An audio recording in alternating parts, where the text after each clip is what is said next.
Hello दोस्तों, एक बार फिर से आप सभी का स्वागत है एजुकेशन बाइट पर। कैसे हैं आप सभी? मुझे उम्मीद है कि आप सब एकदम बढ़िया होंगे। आप लोग के डीएलएड 4th सेमेस्टर की जो शांति शिक्षा आपका विषय है, 8th पेपर है आपका, इसकी जो मैं क्लास ले रही थी, इसमें मैंने आपको लास्ट में जो टॉपिक आपका पढ़ाया था वो था आदत, स्वभाव और साथ साथ आपका आत्म जागरूकता या फिर स्व जागरूकता क्या होती है और इनका हमारे जीवन में क्या प्रभाव पड़ता है। आज का जो आपका चैप्टर है वो नया चैप्टर है और चैप्टर का नेम है संबंधों की अंतर्वैयक्तिक समझ। ये आपका न्यू चैप्टर है और इस चैप्टर के अंतर्गत हमें क्या पढ़ना है कि जो कोई व्यक्ति है या फिर कोई विद्यार्थी या बालक है तो उसके जो संबंध होते हैं उसके जीवन में उन संबंधों को लेकर के, अच्छे संबंधों को लेकर के उसमें समझ कैसे हम विकसित करेंगे, जिसमें सबसे महत्वपूर्ण है उसका सहपाठियों के साथ यानी कि उसके साथी जो रहेंगे, मित्र रहेंगे, उनके साथ उसका संबंध कैसा होना चाहिए। ठीक है, चलिए तो शुरू करते हैं साथी या सहपाठी से। साथी वर्ड तो आप समझ गए होंगे, साथी का मतलब क्या है, उसका मित्र या फिर दोस्त। सहपाठी का मतलब होता है सह मीन्स साथ में, पाठी मीन्स पठन करने वाला, यानी कि साथ में जो पढ़ने वाले होंगे उनको सहपाठी कहा जाता है। तो सहपाठी की क्या परिभाषा रहेगी कि सहपाठी प्रायः छात्रों का एक ऐसा समूह होता है जिसके सदस्य उसके कक्षा के ही होते हैं या फिर उसी बच्चे के स्तर के होंगे। जैसे क्लास 4 का या क्लास 5 का कोई बच्चा है तो उसके सहपाठी कौन होंगे, उसी की क्लास के जो बाकी के बच्चे होंगे ना वो उसके सहपाठी कहलाएंगे। मित्र तो कई स्तर के भी हो सकते हैं, मित्र में ऐसा नहीं है कि मित्र केवल उसी के स्तर के हो, छोटे भी मित्र बन जाते हैं, कभी कभी बड़े स्तर के भी मित्र बन जाते हैं। तो मित्र तो कोई भी बन सकता है, बट सहपाठी क्या होंगे, जो साथ में पढ़ने वाले होंगे। अब आते हैं कि जो बच्चे हैं उनके विकास में उनके सहपाठी, उनके जो साथी हैं जिनके साथ वो खेलते हैं, पढ़ते हैं, वो किस प्रकार से उनके व्यक्तित्व के या उनके विकास में भूमिका अदा करते हैं। क्वेश्चन ये आपसे पूछा गया था 2019 में, तो देख लीजिएगा। बहुत इंपॉर्टेंट क्वेश्चन भी है आपका ये, क्योंकि सहपाठी संबंध है तो सीधी सी बात है साथियों का क्या प्रभाव पड़ेगा बच्चे पर, इसका पता होना चाहिए। तो सबसे फर्स्ट पॉइंट है इसका कि साथियों के साथ वो खेल कूद करते हैं, और जब खेल कूद करते हैं तो इसमें हमारा क्या है, शरीर एक तरीके से बहुत ज़्यादा एक्टिव रहता है। तो कौन सा विकास यहाँ पर पॉसिबल है, शारीरिक विकास। ठीक है, साथियों के साथ खेलकूद करते समय कौन सा विकास बच्चे में होगा, शारीरिक विकास, यानी कि जो सहपाठी है वो शारीरिक विकास करने में सहायक है। इसी प्रकार से साथियों के साथ पहेली, अंत्याक्षरी, यानी कि मानसिक जो खेल होंगे ना, जैसे क्विज वगैरह हो गई। आपने देखा होगा जब आप कहीं क्लास में पढ़े होंगे, छोटी प्राइमरी स्तर पे या फिर जूनियर लेवल पे जब आपने पढ़ाई की होगी, तो टीचर भी क्या करते थे, 2 ग्रुप बना देते क्लास में। ठीक है, या गर्ल्स या बॉयज़ को डिवाइड कर देते थे और वहाँ पर क्या करवाते थे, क्विज करवाते थे कि जीके की क्विज है तो क्वेश्चन आप पूछिएगा, या कोई एक टॉपिक वहाँ पर डिसाइड कर लिया कि साइंस का ये टॉपिक है और इससे क्विज होगी कल, तो एक ग्रुप दूसरे ग्रुप से क्वेश्चन पूछता था और वो आंसर देते थे। फिर दूसरे ग्रुप वाले बच्चे जो है वो फर्स्ट ग्रुप वाले से क्वेश्चन पूछते थे और वो आंसर देते थे। तो इस तरीके से जब ऐसे हम क्विज करवाते हैं या पहेलियां जब करवाते हैं, अंताक्षरी भी अगर करवाएं इंग्लिश के लेटर से जुड़ी हुई, तो वहां पर कौन सा विकास होता है, मानसिक विकास होता है। तो यहाँ से समझ में आ गई होगी कि सहपाठी जो है, साथी हैं, वो क्या करते हैं, शारीरिक और मानसिक दोनों विकास में मदद करेंगे। सहपाठियों के साथ या साथियों के साथ सहयोग की भावना भी विकसित होती है कि कोई एक समूह बना दिया और उस समूह को कोई भी प्रोजेक्ट कार्य दे दिया। स्कूल में दिए जाते हैं ना छोटे बच्चों को प्रोजेक्ट कार्य, जिसमें एक ग्रुप बना देते हैं, वो पूरा समूह क्या करता है, एक प्रोजेक्ट के लिए, प्रोजेक्ट बनाने के लिए पूरा समूह मिलकर के काम करेगा। तो वहाँ पर सहयोग की भावना यानी कि सहकारिता की भावना भी विकसित हो जाती है। नेक्स्ट पॉइंट है सहपाठियों का अपने परिवार या बड़ों के साथ व्यवहार देख करके शिष्टाचार का विकास होना। तो जो भी आप अपने ही मित्रों से ले लीजिए, आपका कोई बहुत ज़्यादा बेस्ट फ्रेंड है, परम मित्र है कोई, तो वो जैसा व्यवहार करेगा अपने बड़े लोगों के साथ, अपने से बड़े या फिर अपने माता पिता के साथ, वैसा ही व्यवहार उसको देख करके आप भी करने लगेंगे। ठीक है, जैसे मान लीजिए वो जब उसके माता पिता उसको विद्यालय छोड़ने आते हैं तो वो चरण स्पर्श करता है, तो कहीं ना कहीं वो चीज़ देख करके आप भी उस चीज़ को करना शुरू कर देंगे। तो यही है, शिष्टाचार की भावना भी साथियों से कहीं ना कहीं विकसित होने लगती है। और आपका 5th पॉइंट है कि अपनी भावनाओं को व्यक्त करने की क्षमता भी विकसित होती है। जब एक ग्रुप में आप हैं तो आपके जो दोस्त हैं, जब वो अपनी बात रखते हैं कि भाई मेरे घर में ऐसा हुआ, मम्मी ने आज ये खाना बनाया था, ठीक है, अब मैं वहाँ घूमने गया था, तो कहीं ना कहीं जब आप उनको देखेंगे तो आप भी वही चीज़ अपनी बात बताना शुरू करने लगेंगे, यानी कि अपनी भावनाओं को व्यक्त करना शुरू कर देंगी।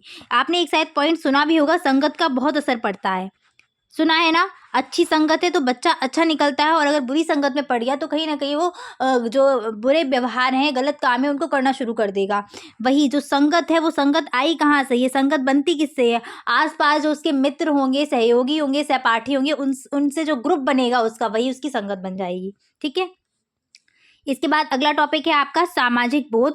सामाजिक बोध क्या होता है तो इसको देख लीजिएगा। सामाजिक बोध का अभिप्राय लोगों, बालकों या फिर अन्य लोगों के द्वारा समाज की स्थितियां जो रहेंगी उनके बारे में जानकारी को संग्रहित करके नवीन परिस्थितियों में उसका प्रयोग करना। यानी कि सामाजिक बोध का एक सिंपल सा मतलब है कि जो भी आसपास के लोग होंगे, चाहे वो कोई भी हो, समाज के ही लोगों के द्वारा समाज के बारे में, जो भी समाज में क्रियाकलाप चल रहे हैं, जो भी परिस्थितियां चल रही हैं, उन परिस्थितियों के बारे में जानकारी को इकट्ठा करना और उस जानकारी को फिर नए उसमें प्रयोग करना, नई स्थिति में। तो ये कहलाता है सामाजिक बोध। इसके बाद आते हैं हम आक्रामकता पर कि आक्रामकता क्या होती है। तो नाम से ही कहीं ना कहीं ये स्पष्ट हो रहा है कि आक्रामकता एक तरीका कैसा व्यवहार है, बुरा व्यवहार है। यानी कि एक ऐसा व्यवहार बोल सकते हैं जिसमें कुछ ना कुछ गलत कार्य किया जाएगा। ठीक है। तो क्या होती है आक्रामकता, कि आक्रामकता वह व्यवहार है जो किसी व्यक्ति के द्वारा किसी अन्य व्यक्ति को नुकसान पहुंचाने के उद्देश्य से किया जाता है। यानी कि एक व्यक्ति अगर दूसरे व्यक्ति को नुकसान पहुंचाने के उद्देश्य से कोई भी काम करेगा, वो आक्रामकता में आएगा। ये आपका व्यवहार हिंसा भी कहलाता है। ठीक है। अब जो हिंसा है या आक्रामकता है वो आपकी कई प्रकार से हो सकती है। या तो मारपीट हम कर सकते हैं, ठीक है, मारपीट से भी हिंसा हो जाएगी। लूटपाट, ये भी आक्रामकता में ही आएगी कि अगर लूटपाट कोई व्यक्ति कर रहा है तो उससे दूसरे व्यक्ति को कहीं ना कहीं नुकसान पहुंचेगा, हानि होगी।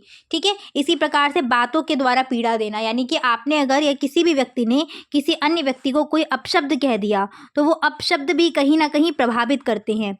आपने देखा सुना भी होगा कि जो शारीरिक पीड़ा होती है, कहीं ना कहीं एक बार वो जो शरीर पर जख्म मिला होगा वो भर जाता है, लेकिन जो मानसिक पीड़ा मिलती है, यानी किसी के द्वारा बोले गए जो अपशब्द अगर किसी ने बोल दिए तो कभी भी हम उनको भूल नहीं पाते हैं। तो वो भी एक प्रकार का क्या है, आक्रामकता में ही आ जाएगा। नेक्स्ट आपका पॉइंट है कि स्वस्थ साथी संबंध को बढ़ावा देने में माता पिता की भूमिका। कहने का मतलब है कि साथी संबंध यानी कि आपका आपके मित्र के साथ जो संबंध है, यानी आपके जो भी आप मित्र बना रहे हैं, उस चीज़ को बढ़ावा देने के लिए माता पिता किस प्रकार से योगदान दे सकते हैं। क्वेश्चन पूछा गया था 2017 में। ठीक है। जैसे आपने सुना होगा काफ़ी सारे बच्चों का, और आपके भी कहीं ना कहीं माता पिता ने कहा होगा कि ये बच्चा अच्छा है, इसके साथ रहिएगा, इसकी संगत में रहिएगा। ठीक है। इसके साथ क्लास में बैठना, या वो बच्चा अपशब्द बोलता है, बहुत उधम करता है, मारपीट करता है, तो उसके साथ मत रहना। ठीक है। तो इस प्रकार से माता पिता क्या करें कि जो उनका बच्चा है जो अच्छे बच्चों के साथ रह रहा है तो उसको और बढ़ावा दें। तो सबसे पहला ये कर सकते हैं कि माता पिता अपने बालक के व्यवहार को समय समय निरीक्षण करें।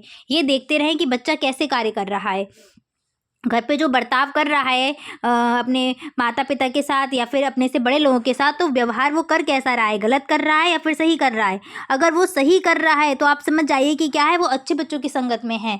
गलत कर रहा है यानी कि कहीं ना कहीं ऐसी संगत, यानी कि ऐसे लोगों से वो मिलजुल रहा है जो क्या है, उस पर गलत प्रभाव डाल रहे हैं। तो उसके व्यवहार का निरीक्षण करते रहिए।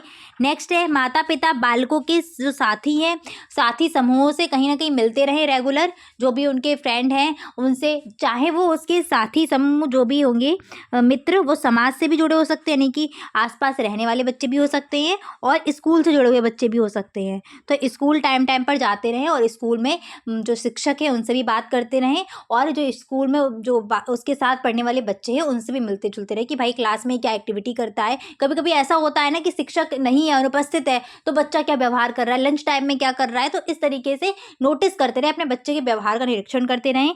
बालक की दिनचर्या को भी देखते रहें कि जो घर पे भी वो अगर है उसका सुबह उठने का टाइम, क्रियाकलाप करने का टाइम, अपना अगर वर्क कर रहा है, होमवर्क कर रहा है तो कैसे कर रहा है, चीटिंग तो नहीं कर रहा, ये सारी चीज़ें। ठीक है।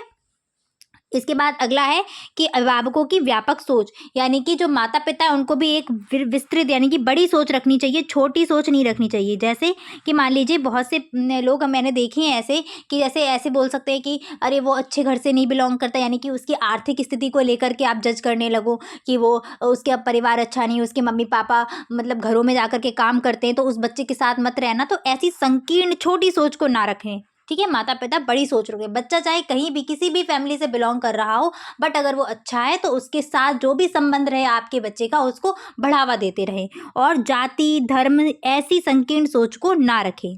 माता पिता जाति धर्म पर आधारित कोई संकीर्ण सोच ना रखें, यानी कि मान लीजिए ये एससी कैटेगरी से तो इससे नहीं बोलना, भाई जनरल वालों से ही बोलना, या जनरल वाले हैं तो इस तरीके से ऐसी सोच को ना रखिए कि जाति पात कुछ नहीं होता और सेम ऐसी धर्म में आ जाएगा। इसके बाद विद्यालय किस प्रकार से भूमिका अदा करता है तो उसको देख लीजिएगा कि विद्यालय की भूमिका बच्चे के लिए क्या रहेगी। तो विद्यालय जो है वो एक खुला वातावरण प्रदान करता है, यानी कि स्वतंत्र वातावरण प्रदान करता है जिसमें बच्चे आराम से खेलते कूदते हैं, जहाँ उनका शारीरिक विकास भी होता है, मानसिक विकास भी होता है और एक तरीके से आप बोल सकते हैं सर्वांगीण विकास हो जाएगा यहाँ पर। ठीक है, सर्वांगीण विकास। इसके बाद सामूहिक गतिविधियों की व्यवस्था की जाती है विद्यालय में, जैसे मान लीजिए वाद विवाद प्रतियोगिता हो गई, इसमें भी सामूहिक गतिविधियां रहेंगी। इसी प्रकार से कोई भी प्रोजेक्ट वर्क मिल जाएगा, खेलकूद हो गया, तो सामाजिक गतिविधियां भी कराते रहते हैं। बाल सभाएं आयोजित होती रहती हैं टाइम टाइम पर, ठीक, क्विज वगैरह जो इसमें सभी आपकी आ जाएंगी। इसके बाद आगे बढ़ते हैं समान व्यवहार, यानी कि आप ये जो समान व्यवहार का आपका है ये शिक्षक से भी आता है। बच्चे शिक्षक से भी सीखते कि देखते हैं जब शिक्षक क्या है सभी बच्चों के साथ एक जैसा व्यवहार कर रहा है, तो ये भूमिका भी कहाँ से आती है, विद्यालय से ही बच्चों में आती है। और बाल सभा जो आयोजित होती है वहाँ पर सहयोग की भावना हो गई, ठीक है, प्रेम की भावना हो गई, तो ये बच्चों में विकसित होती रहेंगी। आक्रामकता के प्रकार या ऊपर आपके छूट गए थे तो यहाँ मैं बता देती हूँ। आक्रामकता जो है आपकी खेल संबंधी भी हो सकती है, जैसे खेल खेल रहे हैं वहीं पर लड़ाई झगड़ा शुरू कर दिया तो वो भी आक्रामकता में ही रहेगा। शारीरिक व मानसिक आक्रामकता जिसमें मैंने आपको बता दिया मारपीट हो गया, शारीरिक में आ जाएगा। और बातचीत से, यानी कि अपशब्द बोलने से जो हम उसको ठेस पहुंचाएंगे, यानी कि हानि पहुंचाएंगे, नुकसान पहुंचाएंगे, वो हमारा आ जाएगा मानसिक में। विचार संबंधी तो ये भी आपका मानसिक का ही है, यानी कि आपने कुछ मान लीजिए कोई आपसे कोई भी सलाह लेने आया कोई व्यक्ति और आपने क्या किया, उसको पॉजिटिव सलाह देने की बजाय निगेटिव किसी डायरेक्शन में उसको धकेल दिया, यानी कि उसको एक ऐसा विचार उसके सामने प्रस्तुत कर दिया कि वो जो व्यक्ति था एक सही राह पर जा रहा था, वो कंफ्यूज हो गया, दो रास्ते उसके सामने खुल गए और आपका प्रभाव इतना पड़ा कि वो एक नकारात्मक रास्ते पर चलना उसने शुरू कर दिया, तो वो कहीं ना कहीं आक्रामकता रहेगी विचार संबंधी। ठीक है, अपने विचारों का प्रभाव डाल देना उस पर। आगे आते तकनीकी एवं साथी संबंध, यानी कि टेक्नोलॉजी का साथी संबंध में क्या योगदान है, आपके मित्रों के साथ टेक्नोलॉजी किस प्रकार से भूमिका अदा कर रही है। तो हम सभी जानते हैं कि वर्तमान में जो है तकनीकी का विकास हो गया है और उस तकनीकी के विकास की वजह से कहीं भी कितनी भी दूर आपका मित्र हो लेकिन आपका संबंध उसके साथ बना रहेगा। आपने देखा होगा 9th-10th में आपके साथ कोई मित्र आपका पढ़ा होगा, उसके पेरेंट्स मान लीजिए कि ट्रांसफ़र हो गया, वो कहीं दूसरी सिटी में चले गए, तो अब वो तो मिलने आ नहीं रहा आपसे, तो क्या कर सकते हैं, फेसबुक या ट्विटर या फिर आप इंस्टा, इन सब के जरिए क्या उससे कनेक्ट रह सकते हैं। तो कहीं ना कहीं टेक्नोलॉजी यहाँ पर भूमिका अदा कर रही है। तो तकनीकी के विकास के द्वारा वर्तमान में बालक ईमेल, फेसबुक, ट्विटर, व्हाट्सएप, ठीक है, और आपका हाइक, इन सब के माध्यम से निरंतर अपने साथियों के साथ संपर्क में बने रहते हैं, बातचीत करते रहते हैं। लेकिन कहीं ना कहीं अगर ये तकनीकी आपका जो संबंध है वो व्यापक बना रहा है, यानी कि आप कहीं बैठे हैं वो कहीं बैठा है, वहाँ से आपकी बातचीत चल रही है, तो व्यापक तो हो गया लेकिन ये एक नकारात्मक प्रभाव भी डाल रहा है। जैसे कि आपने देखा होगा फेसबुक हो गया, कोई दूसरे सिटी छोड़ो किसी दूसरी कंट्री का है और कोई किसी दूसरी कंट्री का है, ऐसे वहाँ पर कनेक्शन वहाँ पर जुड़ जाते हैं और कहीं ना कहीं ये हार्मफुल रहते हैं बहुत ज़्यादा। तो कैसे गलत प्रभाव डालेगा, तो देख लीजिए गलत साइट का प्रयोग करना, गलत संगत में पड़ जाते हैं बच्चे। मान लीजिए बहुत छोटी क्लास के बच्चे हैं, जैसे 6-7 तो नहीं आ पाएगा, 9-10 बच्चे जिनको फ़ोन मिल जाता है आजकल और अपना फेसबुक वगैरह। अब ऐसा नहीं, ये नहीं कहनी मैं कि सारे बच्चे ही चले जाएंगे गलत डायरेक्शन में, नहीं, कुछ बच्चे सही डायरेक्शन में होते हैं बट ऐसा कुछ मिल जाता है कि वो डायरेक्शन में घूम जाते हैं। तो इस प्रकार से है। और साइबर बुलिंग, ये तो बहुत बहुत बहुत ज़्यादा इंपॉर्टेंट है क्योंकि आपके सेमेस्टर में ये पूछा भी गया था, तो इसको ध्यान रखना है। साइबर बुलिंग क्या होती है, एक तरीके से आपका इंटरनेट से जुड़ा हुआ एक क्राइम है जिसमें क्या करते हैं लोग, किसी दूसरे व्यक्ति को उसकी फ़ोटोज़ हो गई या फिर जो आपके इंटरनेट पे ही अभद्र भाषा का प्रयोग करके उसको जब नुकसान पहुंचाते प्रताड़ित करते हैं, तो वो आपका आ जाएगा साइबर बुलिंग में। यानी कि जो आपकी सोशल मीडिया है वहीं पर किसी को नुकसान पहुँचाना, ठीक है, किसी को नुकसान पहुंचाना। अब भले ही आप वहाँ पर उसको अपशब्द बोलें या फिर उसकी जो तस्वीरें वगैरह हो गई, वीडियोस वगैरह, इन सब को लेकर के जब हम उसको परेशान करना शुरू कर देते हैं, स्टॉक करना शुरू कर देते हैं, फेसबुक पे भी लोग करते हैं ना, तो वो चीज़ हो जाती है साइबर बुलिंग की समस्या। और ये बहुत ज़्यादा खड़ी हो रही है और ख़ास करके छोटे स्तर पर, यानी कि जिन बच्चों को समझ नहीं है, ठीक है, तो माता पिता यहाँ पर क्या कर सकते हैं कि बालक को उचित व अनुचित का तो ज्ञान होता नहीं है, तो वहाँ पर वो उसको समझ उसकी विकसित कर सकते हैं और ये देखते रहें कि बच्चा जब फ़ोन यूज़ कर रहा है तो वो क्या यूज़ वहाँ पर कर रहा है, और इंटरनेट का जो प्रयोग है वो सही तरीके से करे। माता पिता उसको निर्देशित यहाँ पर करते रहें, यानी कि उसका दिशा निर्देश करते रहेंगे। ठीक है, आगे आते हैं आपसी संबंधों को बनाए रखने हेतु अपनाने वाले जीवन कौशल, यानी कि आपके जीवन में जो लोग हैं आपके आसपास, उनके साथ जो संबंध है उसको किस प्रकार से बनाए रखें। अब ऐसा नहीं है कि बुरे संबंध है तो बुरे ही बने रहें, उन संबंधों को भी अच्छे संबंधों में कन्वर्ट करिएगा, और जो अच्छे संबंध है वो क्या बने रहें, वो दृढ़ बने रहें। ठीक है, तो इसके लिए क्या करना चाहिए आपको सबसे पहले क्या होना चाहिए, स्वयं के प्रति जागरूक होना चाहिए, यानी कि आप क्या कार्य कर रहे हैं आपको ये पता होना चाहिए। आपने किसी से कुछ बोल दिया और उस दूसरे व्यक्ति को बुरा लग गया, तो आपको ये चीज़ पता होनी चाहिए कि हाँ, उसको हमारी वजह से कष्ट पहुंचा है। दूसरा, रचनात्मक सोच होनी चाहिए, तनाव से लड़ने की जो आपकी क्षमता है वो होनी चाहिए। हर किसी के जीवन में कहीं ना कहीं उतार चढ़ाव बना रहता है, तो जब उतार चढ़ाव आ रहा है तो वहाँ पर आपको खुद से स्वयं से डील करना आना चाहिए। बहुत से लोग होते हैं ना, डिप्रेशन में चले जाते हैं। तनाव होता क्या है, तनाव का मतलब ही है कि आपका मानसिक जो स्थिति है आपकी और आपके सामने जो वास्तविक स्थिति है उसके मध्य में क्या है, द्वंद्व होने लगेगा कहीं ना कहीं, तो वो तनाव की स्थिति होती है। वहाँ समझ नहीं आती बहुत सी चीज़ें, तो उस तनाव से होता क्या है, कहीं ना कहीं जो हमारे आपसी संबंध हैं उसमें कहीं ना कहीं कड़वाहट भी आ जाती है।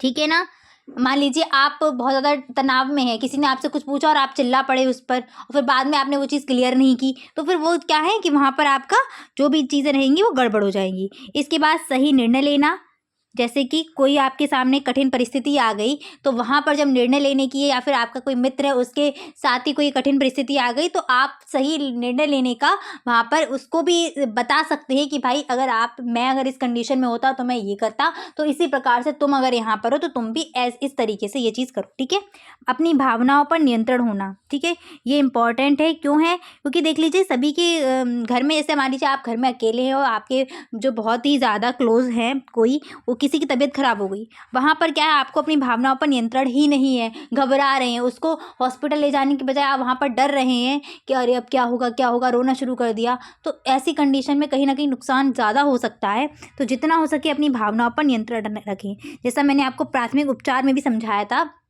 बहुत से लोग होते हैं ना, अगर कोई रोगी आपके सामने मिल गया ना तो उसको देख के घबराने लगते हैं। ठीक है, तो वो चीज़ ना हो, मतलब अगर आपके सामने कोई ऐसी परिस्थिति आ रही है जो आपके भावनाओं से जुड़ी हुई है, तो वहाँ पर आप उससे अपनी डील कर पाएँ, वो आपको ज़्यादा अफेक्ट ना करे। इसके बाद स्वयं को विषम परिस्थिति में रख कर के सोचना कि अगर मैं इस स्थिति में होता तो मैं किस तरीके से व्यवहार करता। ठीक है, तो इससे क्या है, आप कहीं ना कहीं दूसरे को एक अच्छा निर्णय दे पाएंगे कि तुम ऐसे हो यहाँ पर, तो तुम इस प्रकार से इस चीज़ को, इस सिचुएशन को सॉल्व करो, इस जो भी आपके सामने समस्या है उसको सॉल्व कर पाएँ। और प्रभावी संप्रेषण से यहाँ पर प्रभावी संप्रेषण और समस्या का समाधान। तो प्रभावी संप्रेषण का मतलब है यहाँ पर कहने का कि जो आपके मित्र हैं उनसे प्रभावी बातचीत करना, यानी कि जब आप उनसे बातचीत कर रहे हैं, आपके खुद के भी कुछ ऐसे मित्र होंगे जो बहुत ज़्यादा आपके क्या होंगे, क्लोज होंगे, आपके रेगुलर टच में होंगे, यानी कि उनसे आप बातचीत करते रहते होंगे। और जैसे बेस्ट फ्रेंड बोलते हैं ना, तो बेस्ट फ्रेंड वो है क्योंकि कहीं ना कहीं आपका उसके साथ बातचीत करने का जो संप्रेषण है ना बहुत अच्छा रहता है। और कुछ ऐसे लोग हैं जिनसे सालों साल बात भी नहीं होती, कि बस हाय हेलो ही होती है, तो जो है आपका कहीं ना कहीं संप्रेषण भी आपके जो संबंध हैं उसमें एक अच्छी भूमिका अदा करेगा और समस्या समाधान करने में आपकी मदद करेगा। इसके बाद आते हैं परिवार, माता पिता, शिक्षक के द्वारा सिखाए गए नैतिक मूल्य, यानी कि आपके जो परिवार है, यानी कि माता पिता हैं, वो आपके अंदर किस प्रकार से कौन कौन से नैतिक मूल्यों को विकसित कर सकते हैं। तो सबसे पहला है विनम्रता, कि भाई विनम्र रहिए, ये नहीं कि एकदम से गुस्से में रहो, कोई कुछ कह रहा है और आप उल्टा सीधा जवाब दे रहे हैं, नहीं, विनम्र रहेंगे। इसके बाद त्याग, यानी कि सेक्रीफाइस भी आपके अंदर होना चाहिए, कि जैसे बच्चों में होता है ना, छोटे बच्चों को ही सिखाते हैं, बड़ा भाई या छोटी बहन है और किसी भी चीज़ को लेकर, एक छोटी सी पेंसिल को लेकर ही लड़ना शुरू कर देते हैं, तो वहाँ पर आना चाहिए कि भाई हम बड़े हो, तुम इसको दे दो, या तुम छोटे हो तो मतलब एक तरीके से समझौता वहाँ पर कर लो, सेक्रीफाइस कर लो, चलो मैंने अपनी पेंसिल इसको दे दी। ठीक है, आत्मसम्मान, अनुशासन, सहानुभूति, परोपकार, दया व अहिंसा, ईमानदारी, समयबद्धता। तो ये एक ऐसे गुण हैं जिनको माता पिता या शिक्षक कहीं ना कहीं बच्चे में विकसित कर सकते हैं। परोपकार तो आप समझ ही जाएंगे, दूसरों की मदद करना, दूसरों पर उपकार करना। अहिंसा का मतलब है कि हर बात पे मतलब जैसे छोटी छोटी चीज़ें हो जाती है ना विद्यालय में बच्चों के साथ, किसी ने पेंसिल ले ली उसी को मार दिया पकड़ के, तो ये सब चीज़ें ना हो। ठीक है। ईमानदारी यानी कि अपने काम के प्रति ईमानदार रहो। याद करना है कोई भी चीज़ तो उतनी हमने याद कर ली, इतनी देर पढ़ना है तो इतनी देर पढ़ लिया, इस तरीके से ईमानदारी। और भी चीज़ों के लिए किसी और दूसरे की पेंसिल, अरे नहीं आप झूठ बोल रहे हो, मेरी है, तो ऐसे भी नहीं करना। समयबद्धता ये भी इंपॉर्टेंट है। समयबद्धता का मतलब है टाइम के लिए पंक्चुअल होना, कि इतने टाइम पर हमें खेलना है, इतने टाइम पर पढ़ना है, तो फिर पढ़ते टाइम पढ़े और खेलते टाइम खेले। ठीक है। चलिए, सहानुभूति तो यानी कि दूसरों के साथ मतलब दूसरा अगर किसी परिस्थिति में है तो हम खुद को वहाँ पर रखें, उसको एक तरीके से सांत्वना दे पाएँ, वो हो जाती है सहानुभूति। नैतिक मूल्यों का महत्व क्या क्या है, तो नैतिक मूल्य क्या करते हैं, नैतिक मूल्य का सबसे जो इम्पोर्टेंट रोल है वो यही है कि हमको ये सही व गलत जो चीज़ें हैं उनको बताने में ये बहुत ज़्यादा भूमिका अदा करते हैं। यानी कि ये कार्य जो हम कर रहे हैं ये सही है भाई और ये कार्य गलत है। यानी कि नैतिक मूल्य का जो महत्व रहेगा हमारे जीवन में वो हमें सही व गलत निर्णय लेने में सहायता करेगा। तो नैतिकता जो है हमारे जीवन का ही एक महत्वपूर्ण अंग होता है, या बोल सकते हैं महत्वपूर्ण भूमिका निभाता है। यह हमें सही व गलत के बीच अंतर समझने में सहयोग करेगा, साथ साथ सही कार्यवाही करने की क्षमता प्रदान करेगा कि भाई ये सही है ये गलत है, तो अब हम कौन सा कार्य करें, सही कार्य करें। जैसे हमें पता है, नैतिकता ने हमें बताया है कि भाई चोरी करना एक गलत आदत है, चोरी करना क्या है, गलत काम है। तो मान लीजिए आपके सामने ऐसी कोई परिस्थिति आ रही जहाँ पर आपको बहुत ज़्यादा ज़रूरत है पैसे की या और भी किसी चीज़ की, तो वहाँ पर आप क्या करें, अब आपके सामने दो ऑप्शन है, तो आप चोरी कर लो या फिर काम कर लो। तो अब आपको पता है कि नैतिकता जो नैतिक मूल्य उन्होंने ये बता दिया कि चोरी करना एक गलत आदत है, तो फिर आप वहाँ पर क्या करोगे, सही निर्णय लोगे कि सही कार्य करने के लिए, यानी कि आप काम करो और वहाँ से जो भी है आजीविका के लिए अपनी चीज़ें कमाइए। ठीक है। तो वहाँ पर हमें सही कार्य करने की क्षमता भी विकसित करेगी। नैतिकता मानवीय संबंधों, समाज के नियमों में संबंध स्थापित करने को प्रेरित करती है। ठीक है। समाज के साथ क्या रिलेशन रहेगा, ये भी हमें नैतिकता ही यहाँ पर हेल्प करेगी। चलिए, अगला आपका क्या है, नेक्स्ट आपका जो टॉपिक है वो है चरित्र निर्माण। तो इसको मैं आपको अगली एक्सरसाइज में अगले क्लास में कंप्लीट कराऊंगी। आज इतना ही रखते हैं, मिलेंगे नेक्स्ट क्लास में। Thanks for watching and please like share and subscribe my channel. Bye bye, take care.